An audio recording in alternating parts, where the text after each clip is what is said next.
Кээ бир адамдар байлыгына текеберленет. Кээ бир адамдар чырайына текеберленет. Кээ бир адамдар мансабына текеберленет. Кээ бир адамдар өзүнүн урук тууганына, тегине текеберленет. Урусуна. Кээ бир адамдар өзүнүн илимине текеберленет. Эң жаман текеберлик өзүнүн илимине текеберленет. Башкаларды төмөн көрүп, шайтан ушу менен урат муну. Ошон үчүн дайыма я Алла, сен гана мени сактайсың деп. Ошого жараша биз өзүбүз да аракет кылышыбыз керек. Ар кимди кагып, анан ар кимди жиркип, жок. Эл катары, жамаат менен бир жөнөкөйлүктө. Пайгамбар саллаллаху алейхи вассалам. Ушуларды кайда Расулуллах саллаллаху алейхи вассалам, "Фахал фи улайка мин хайр?" Илимди алган, Куранды жаттап бүткөн. Я, пайгамбар айтып атат.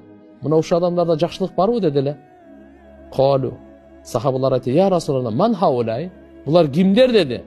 Пайгамбар саллаллаху алейхи вассалам мындай деди: "Улайка минкум, ушулар силерден эле болот." Мындайча айтканда, мин хадихил умма, ушул үммөттөн эле, мусулмандардан эле болот. Ва улайка хум вакудун нар, бирок дозоктун отундары болот деди да. Мына биз корко турган нерселери. Намаз окугандар, намаз окубагандарды кемсинтпейли. Төмөн көрбөйлү. 5 убак намаз окугандарды тигилерге карап, "Мен каякта, бул каякта" деп. Я, жок. Алла товфик берди, ушунча шүгүр болду. Алла Таала буга да берсин. Ушуну кылып аткан жамандыгынан сактанганына, я Аллага шүгүр. Мен будан артык эмесмин. Bundan артык эмес. Bir kişi aytқан екен чоң алымга. Кичине сөздөр менен айтыша кеткен го. Сен жакшысыңбы, мен итим жакшыбы дептир да. Бая өтө чоң алымга. Ал айтыптыр. Мен азыр айта албайм дептир.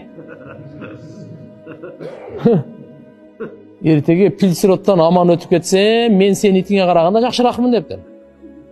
Пилсироттон өтө албай калсам, сен итиң жакшыраак менен дептир. Мынаны караңыз. Аллаху акбар. Мына дозоктун отуну дейди.